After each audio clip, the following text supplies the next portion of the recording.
This is VOA Africa.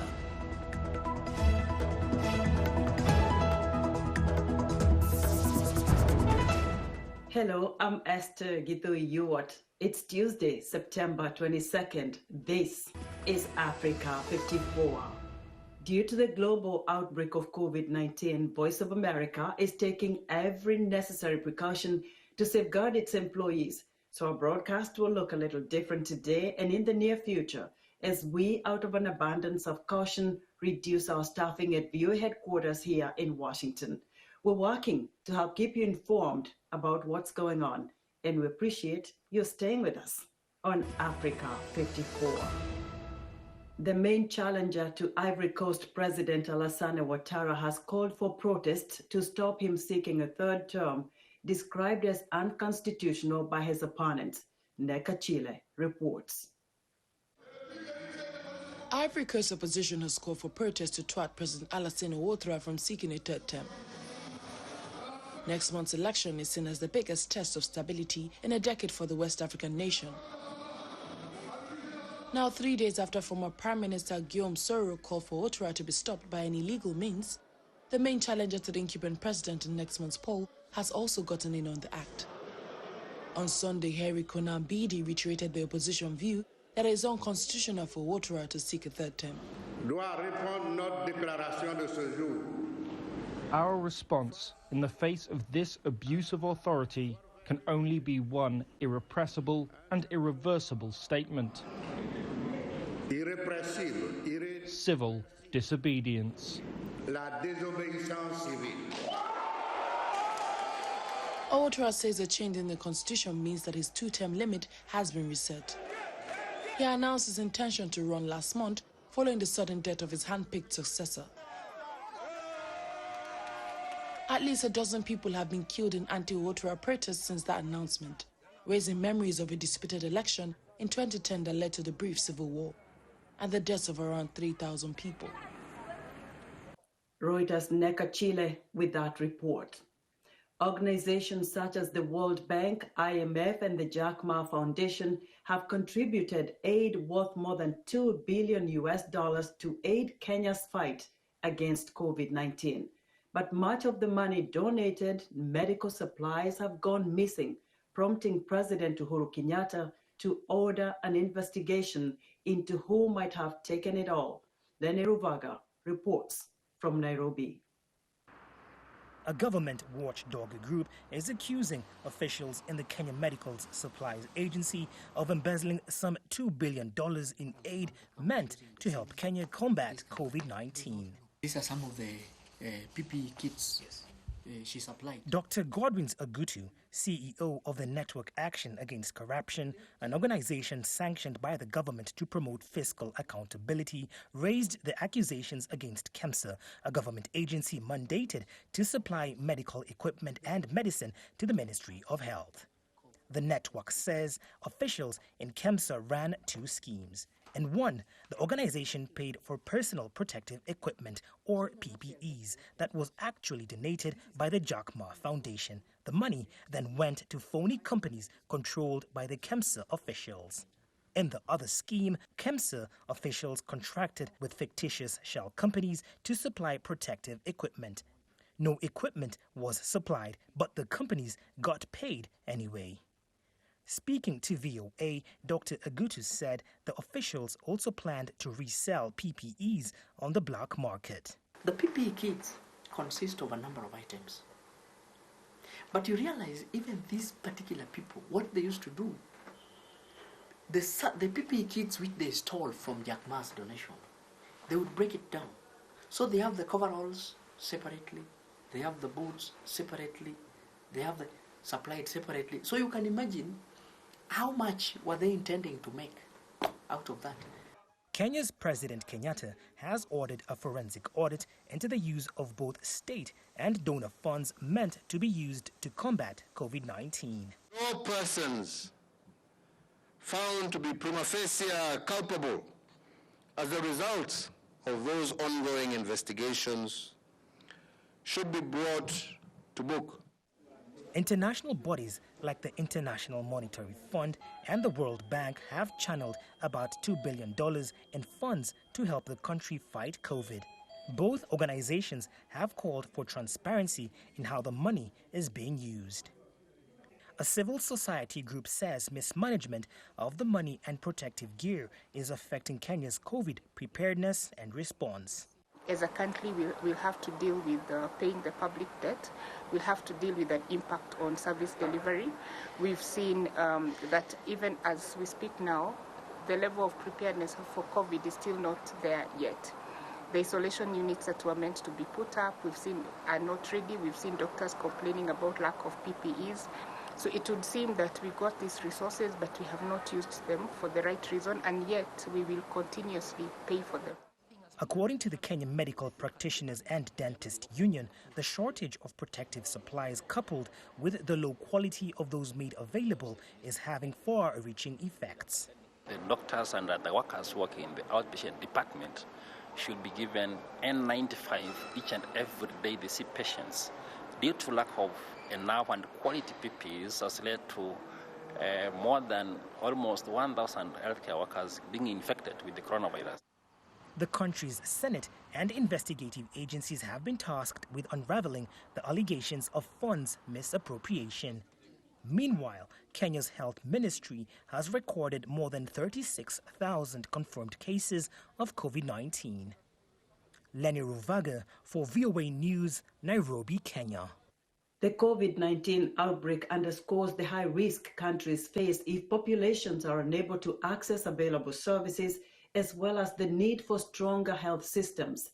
A progress assessment by the World Health Organization Africa region on the performance of health systems found that member states in the region have gaps in different capacities, including in poor physical and financial access to services and low resilience of health systems.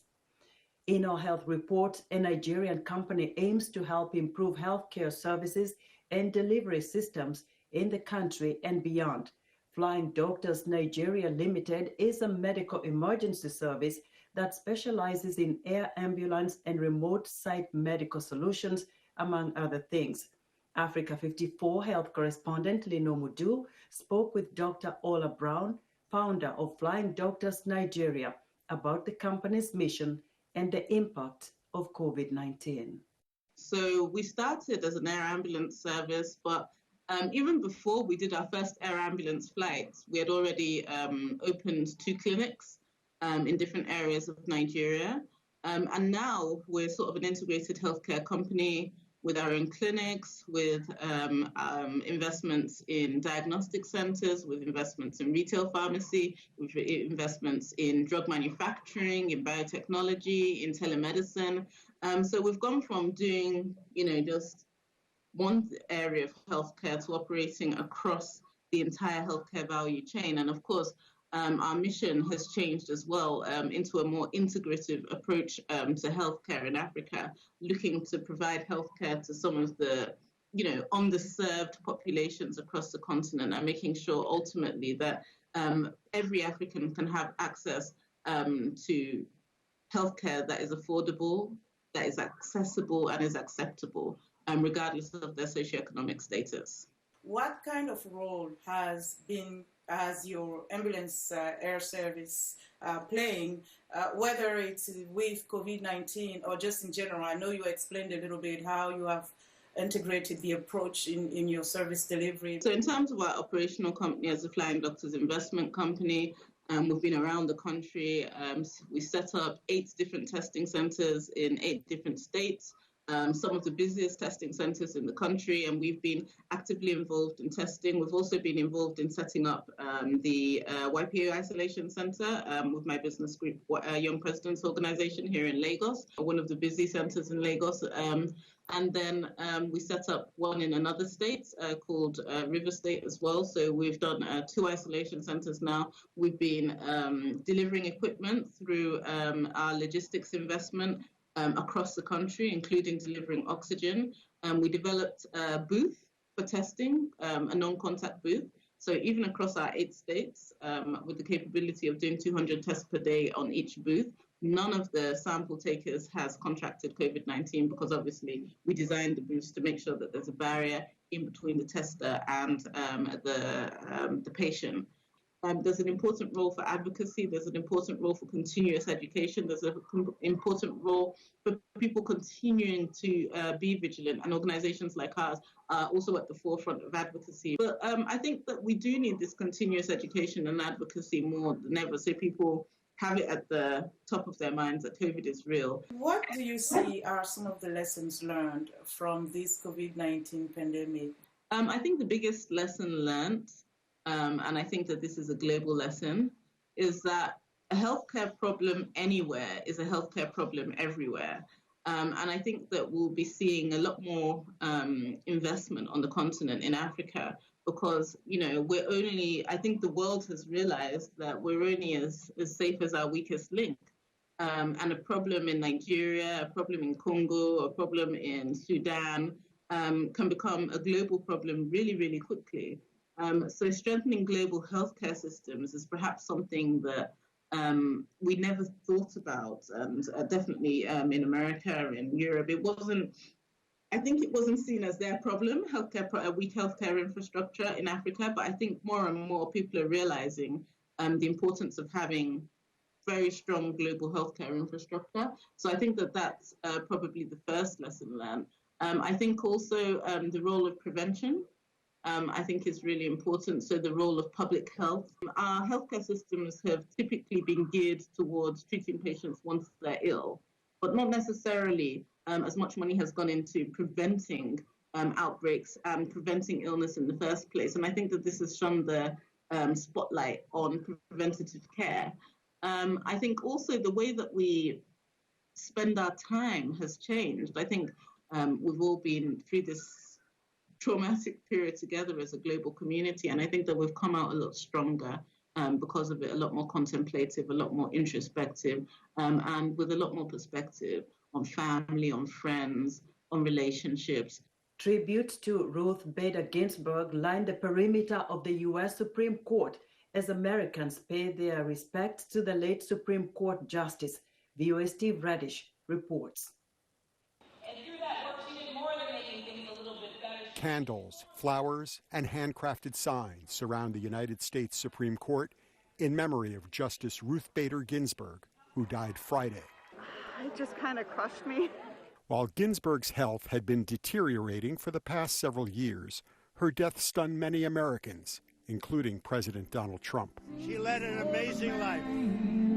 What else can you say? She was an amazing woman. Whether you agreed or not, she was an amazing woman who led an amazing life. I'm actually sad to hear that. I am sad to hear that. Democratic presidential nominee Joe Biden said she was not only a giant in the legal profession, but a beloved figure.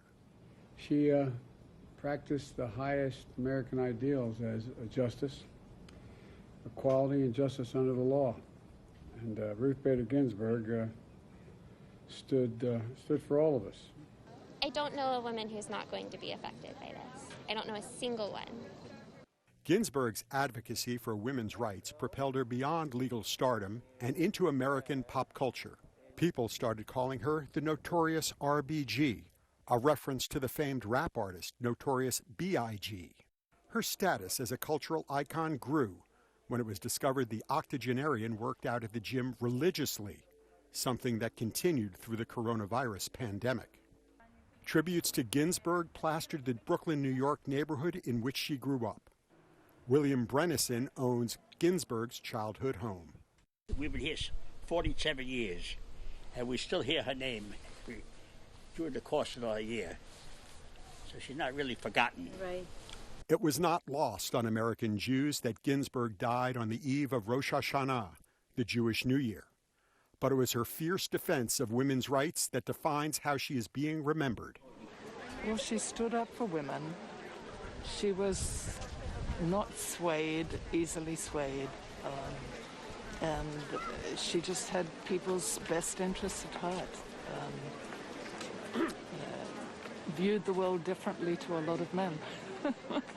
I have great respect for her. Ginsburg will be buried at Arlington National Cemetery, next to her husband Marty, who died in 2010. Steve Reddish, VOA News, Washington. We're excited to hear what you think about Africa 54 and the stories we cover. Join the discussion on Facebook. The address is Africa 54. We're also streaming our broadcast live on Facebook.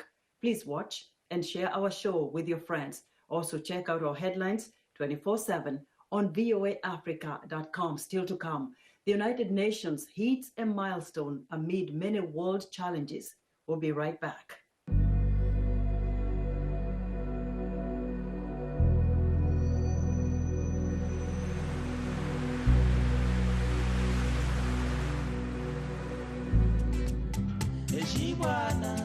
Chibwana chimalata, chibwana chimalata, ukakhala pabwino, oyipa pamayitana. Chibwana chimalata, ukakhala pantchito, ulova umakodola. Chibwana chimalata, ukakhala pabanja, umbeta umayitana.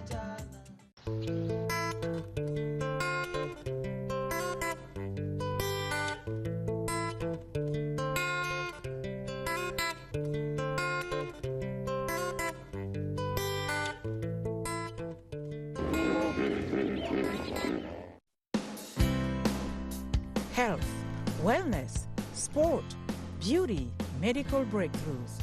Healthy Living cares about your well-being. What are the main health concerns in Africa and around the world? Find out the latest on coronavirus. Connect with our experts and ask them questions. How long does the virus stay? Join me, Linord Moudou, in Washington every week on Healthy Living, right here on VOA.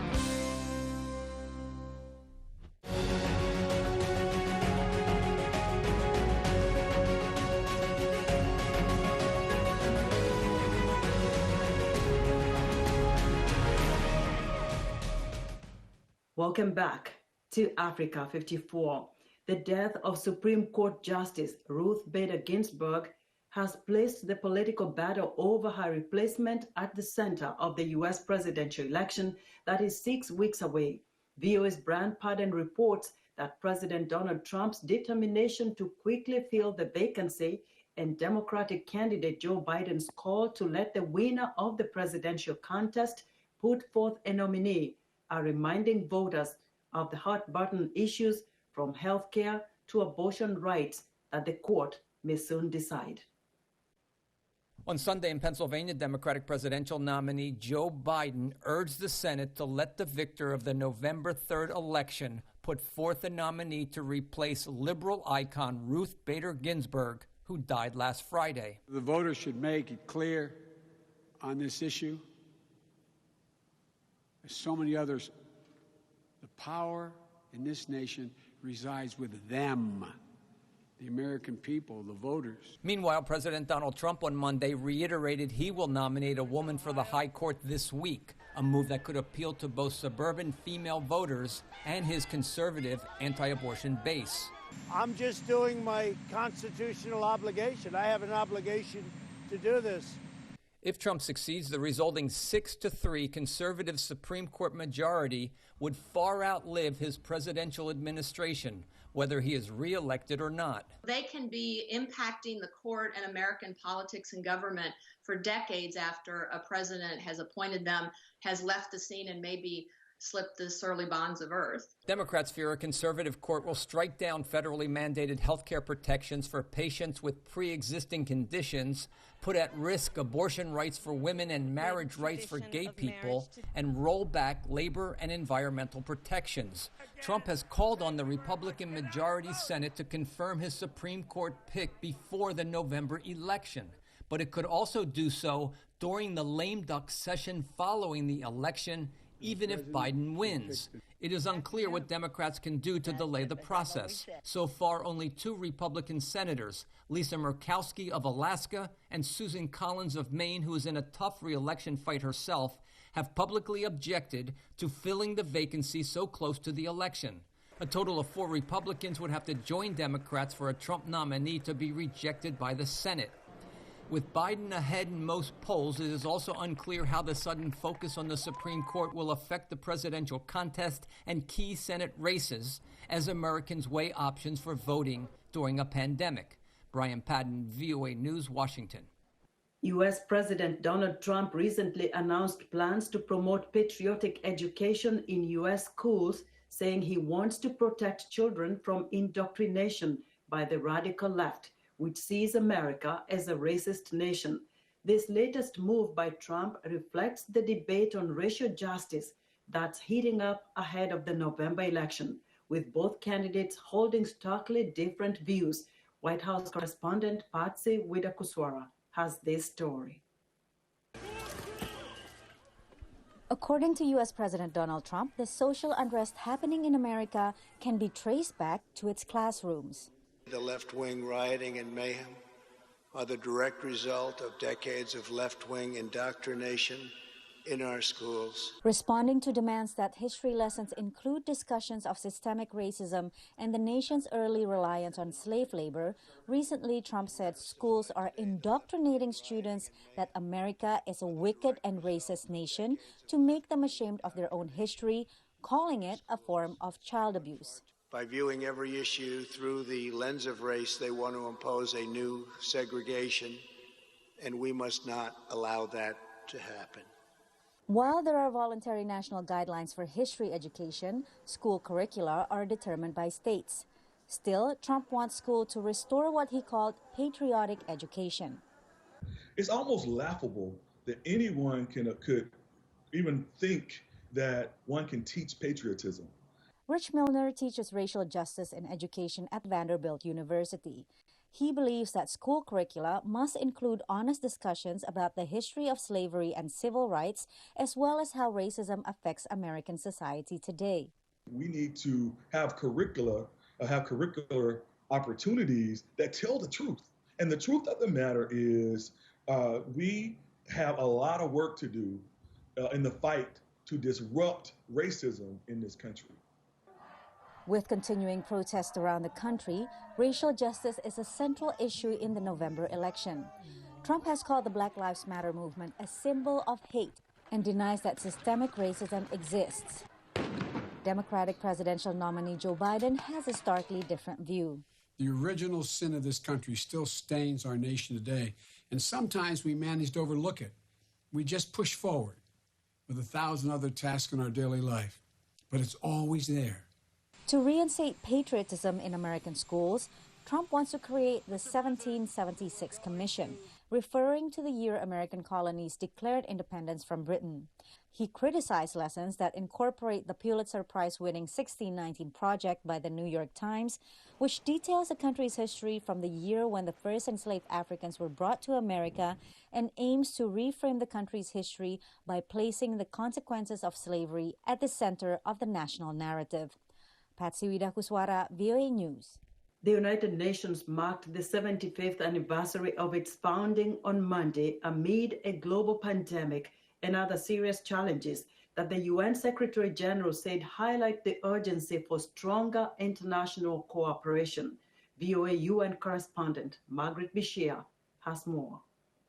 Now my duty, my honor and my privilege in the chair to call for a vote on the approval of the Charter of the United Nations. It was June 1945 in San Francisco, California, that the UN Charter was signed. Created to prevent a repeat of the atrocities of World War II, the United Nations has offered a framework to peacefully resolve international disputes. The organization marks its 75th anniversary in a world confronting a different set of challenges, said UN Secretary General Antonio Guterres on Monday. And the COVID-19 pandemic has laid bare the world's fragilities. We can only address them together. Today we have a surplus of multilateral challenges and a deficit of multilateral solutions. Confirmed coronavirus cases worldwide have surpassed 31 million, with more than 960,000 deaths, according to the Johns Hopkins University, which tracks the data. Guterres noted UN accomplishments like reducing hunger and poverty, eradicating diseases, and assisting millions of victims of conflict and disaster. And he pointed to daunting challenges ahead. Climate calamity looms. Biodiversity is collapsing. Poverty is again rising. Hatred is spreading. Geopolitical tensions are escalating. The anniversary commemoration kicked off the UN General Assembly, an annual meeting of world leaders. But because of the pandemic, most of the gatherings this year are virtual, with leaders sending video messages. Only one representative from each country is allowed inside the UN hall.